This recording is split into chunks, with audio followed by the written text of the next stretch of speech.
ఈ రోజు రాజశేఖర రెడ్డి గారు ఉమ్మడి ఆంధ్ర రాష్ట్ర నాయకుడిగా 2 సార్లు గెలిచిన నాయకుడు. అలాంటి నాయకుడికి రాజకీయాలు ఆపాదిస్తూ ఈ రోజు రాజశేఖర రెడ్డి గారి విగ్రహాలను ధ్వంసం చేస్తున్నారు టీడీపీ గుండాలు. ఇది ఎక్కడి న్యాయమని అడుగుతున్నాం. రాజశేఖర రెడ్డి గారు మన రాష్ట్రం కోసం ఎన్నో అద్భుతమైన పథకాలు చేయడం నిజం కాదా? మన రాష్ట్ర ప్రజల కోసం తాను బతికినంత కాలం సేవలు చేస్తూ పోరాటాలు చేస్తూ బతకడమే కాకుండా చచ్చిపోయేటప్పుడు కూడా ఆఖరికి రచ్చబండకని వెళ్లి ప్రజల కోసం తప్పించి చనిపోయిన మాట వాస్తవం కదా? మరి అలాంటప్పుడు అంత పెద్ద మనిషి, అంత మంచి మనిషి అయిన రాజశేఖర రెడ్డి గారి విగ్రహాల జోలికి తెలుగుదేశం పార్టీ వాళ్ళు ఎందుకు వెళ్తున్నారో చంద్రబాబు గారు వాళ్ళ నాయకులు సమాధానం చెప్పాలి. రాజశేఖర రెడ్డి గారు ఏదో వైసీపీ నాయకుడు అన్నట్టుగా వ్యవహరించడం జరుగుతుంది. వైసీపీ వాళ్ళు హత్యా రాజకీయాలు చేసుండొచ్చు, గుండా రాజకీయాలు చేసుండొచ్చు, కక్ష రాజకీయాలు చేసుండొచ్చు, మేము కాదంటం లేదు. కానీ దానికి రాజశేఖర రెడ్డి గారికి ఏమిటి సంబంధం అని అడుగుతున్నాం. వైఎస్ఆర్ సిపి అంటే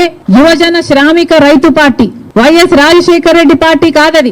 వైసీపీలో రాజశేఖర రెడ్డి గారు లేరు, రాజశేఖర రెడ్డి గారి పథకాలు లేవు, రాజశేఖర రెడ్డి గారి ఆశయాలను నిలబెట్టే వాళ్ళు లేరు. మరి అలాంటప్పుడు రాజశేఖర రెడ్డి గారి విగ్రహాలను ఎందుకు పగలగొడుతున్నారో తెలుగుదేశం పార్టీ వాళ్ళు ఒకసారి ఆలోచించాలి. రాజశేఖర రెడ్డి గారిని, ఆయన ఆశయాలని నిలబెట్టే వాళ్లే అయితే రాజశేఖర రెడ్డి గారు తలపెట్టిన జలయజ్ఞంని జగన్మోహన్ రెడ్డి గారు ఎందుకు విస్మరించారు? రాజశేఖర రెడ్డి గారు తన ప్రాణం కంటే ఎక్కువ నేను ఇందుకోసమే పుట్టాను, జలయజ్ఞం కోసమే పుట్టాను అని రాజశేఖర రెడ్డి గారు అంతగా జలయజ్ఞం కోసం తప్పిస్తే జగన్మోహన్ రెడ్డి గారు 6 నెలల్లో జలయజ్ఞం మొత్తం పూర్తి చేస్తానన్న జగన్మోహన్ రెడ్డి గారు కనీసం ఒక్క ప్రాజెక్టు కూడా ముట్టుకోలేదు. మరి వైసీపీలో రాజశేఖర రెడ్డి గారు ఉన్నారో లేదో ఆలోచన చేసుకోవాలి. రాజశేఖర రెడ్డి గారి ఎంతో ఇష్టమైన ఫీజు రీయింబర్స్మెంట్, ఇలాంటి పథకాలకు కూడా వైసీపీ ఈ రోజు వరకు కూడా అధికారంలోంచి దిగిపోయే రోజు వరకు కూడా 4,000 కోట్లు బాకీ పడింది. చిక్కీలకు, స్కూల్ యూనిఫాములకు, ఆఖరికి కోడిగుడ్లకు కూడా బిల్లులు కట్టలేదట. మరి అలాంటప్పుడు రాజశేఖర రెడ్డి గారి ఆశయాలను నిలబెట్టే పార్టీ వైసీపీ పార్టీ అని ఎందుకు అనుకుంటున్నారు?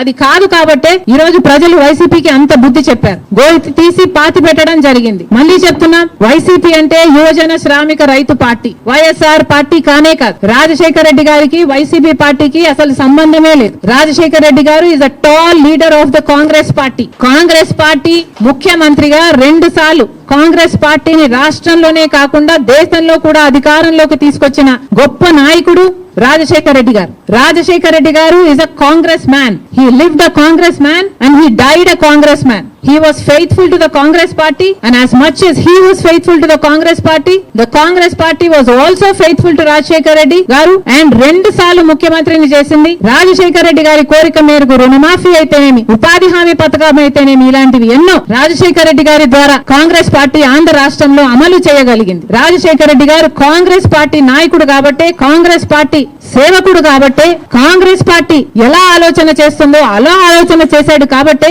అంత అద్భుతమైన పథకాలు, ఫీజు రీయింబర్స్మెంట్ అయినా, ఆరోగ్యశ్రీ అయినా, ఇందిరమ్మ ఇళ్ల పథకమైనా, ఇలాంటి ఎన్నో పథకాలు బీదవారి కోసం, అట్టడుగున ఉన్న వర్గాల కోసం రాజశేఖర రెడ్డి గారు చేయగలిగారు అంటే ఇవన్నీ కాంగ్రెస్ మ్యాన్ గా రాజశేఖర రెడ్డి గారు చేశారు. మళ్ళీ చెప్తున్నాం, ఈ రోజు కాంగ్రెస్ మ్యాన్ గా రాజశేఖర రెడ్డి గారు నిలిచారు, బతికారు, అలాగే చచ్చిపోయారు. మళ్ళీ చెప్తున్నాం, రాజశేఖర రెడ్డి గారు is a Congress man. Telugu Desam party నాయకుల్ని, కార్యకర్తలకి అందరికీ కూడా హెచ్చరిస్తున్నాం, రాజశేఖర రెడ్డి గారి విగ్రహాల జోలికి వెళ్ళకండి. వైసీపీకి, వైఎస్ఆర్ కి సంబంధం లేదు. యువజన శ్రామిక రైతు పార్టీ జగన్మోహన్ రెడ్డి గారి పార్టీ. రాజశేఖర రెడ్డి గారు is a Congress man. Rajasekhara Reddy గారి విగ్రహాల జోలికి మళ్ళీ వెళ్లారు అంటే నేనే వెళ్లి ఆ విగ్రహాల దగ్గర ధర్నా చేస్తా.